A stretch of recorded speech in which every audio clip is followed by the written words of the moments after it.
Hello friends, मी सुषमा तुमचं माझ्या चॅनलवरती पुन्हा एकदा खूप खूप स्वागत करत आहे। तर आज आपण मस्त असा आमरस पुरीचा बेत करणार आहोत। आज आपण बनवायचा आहे आमरस खूपच छान पद्धतीने आणि एकदम सोप्या पद्धतीने, पण आमरस एकदम चवीला भारी लागेल आणि आमरस प्रत्येक जण आवडीने खाईल अशा पद्धतीने आज आपण बनवायचं आहे।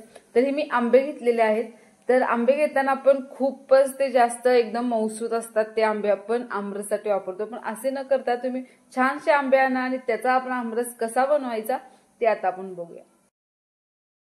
तर आंबे बनवण्यासाठी एकदम परफेक्ट अशी क्वांटिटी वगैरे काही लागत नाही। तर आंबे घ्यायचे, स्वच्छ धुवून घ्यायचे आंबे। तर सगळ्यात पहिल्यांदा मी एक बाउल घेते आणि बाउल घेतल्यानंतर त्याच्यात आपण आंबे हे स्वच्छ असे धुवून घेऊया। आता आंबे स्वच्छ धुवायचे आणि त्यानंतर मग आपण स्वच्छ एका कॉटनच्या कपड्याने आंबे पुसून सुद्धा घ्यायचे। तर आंब्याचं सीझन चालू झालेला आहे, आंबे आता थोडेसे स्वस्त सुद्धा झालेले आहेत। तर आमरस हा प्रत्येकाचा आवडीचा विषय असतो, तर त्यासाठी आपण हा मस्त असा हा आमरस बनवायचा आहे। तर आमरस बनवण्याची प्रत्येकाची वेगवेगळी पद्धत असते। तर आज तुम्ही माझ्या पद्धतीने हा आमरस करून बघा, तुम्हाला नक्की आवडेल माझी ही रेसिपी। चला, तर आंबे स्वच्छ धुवून आणि पुसून घेतलेले आहेत। तर मी एक ताट घेतलेलं आहे, चाकू एक घ्या आणि त्यानंतर आंब्याचे पहिल्या साईडचे असे कटिंग करून घ्या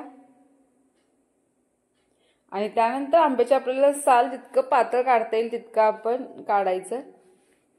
तर अशा पद्धतीने आपण सर्व आंब्यांचे हे साल असे काढून घेऊया। तुम्ही व्हिडिओमध्ये बघत असाल।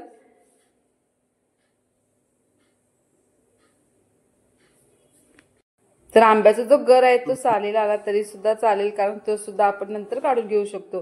तर या पद्धतीने आपण काढून घेतल्यानंतर जो पल्प असेल तो आपण एका बाउलमध्ये आता ऍड करायचा आहे।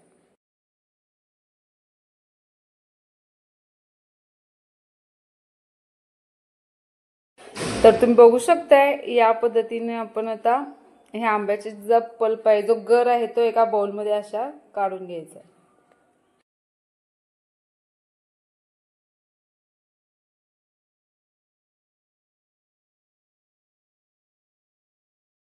तर या पद्धतीने सगळ्या आंब्यांचा आपला हा गर काढून झालेला आहे एका बाउलमध्ये। त्यानंतर आपण याच्यामध्ये आता काय काय ऍड करणार आहोत ते बघूया। तर सगळ्यात पहिल्यांदा मी याच्यात साखर टाकत आहे। तर साखरेच्यात मी 2 ते 3 चमचे टाकलेले आहे फक्त। जर आंबे जास्त गोड असेल तर साखरेचं प्रमाण कमी करा। त्यानंतर मी अर्धी वाटीपेक्षा थोडंसं जास्त दूध ह्याच्यामध्ये वापरलेलं आहे। त्यानंतर वेलची पूड टाकलेली आहे आणि त्यानंतर मी बर्फाचे 3 खडे यामध्ये टाकलेले आहेत आणि त्यानंतर आपण बीटरच्या सहाय्याने मस्त असे बीट करून घेऊया। तुम्ही मिक्सरला लावलं तरी सुद्धा चालेल, पण मिक्सरला जास्त जर तुम्ही एकदम जास्त फिरवला तर ते एकदम पातळसर ज्यूस सारखं होईल। तर थोडंसं असं जाडसर ठेवा, मस्त लागेल आमरस खाताना सुद्धा। तर या पद्धतीने तुम्ही व्हिडिओमध्ये बघू शकताय आणि त्यानंतर आपलं मस्त असा हा आमरस खाण्यासाठी तयार झालेला आहे। तुम्ही एका छोट्या बाउलमध्ये काढत आहे, तर तुम्ही बघू शकताय कसा मस्त असा हा आमरस तयार झालेला आहे। तर आमरस तुम्ही चपाती सोबत किंवा पुरी सोबत सुद्धा खाऊ शकता। चला, तर मग या आमरसाचा आस्वाद घ्यायला तर आपली मस्त अशी आमरसाची रेसिपी तयार झालेली आहे। तर तुम्हाला माझी रेसिपी कशी वाटली ते नक्की सांगा। तुम्ही पण घरी नक्की ट्राय करा। रेसिपी जर आवडली असेल तर लाईक करा आणि चॅनलला सबस्क्राईब करायला विसरू नका। थँक्यू।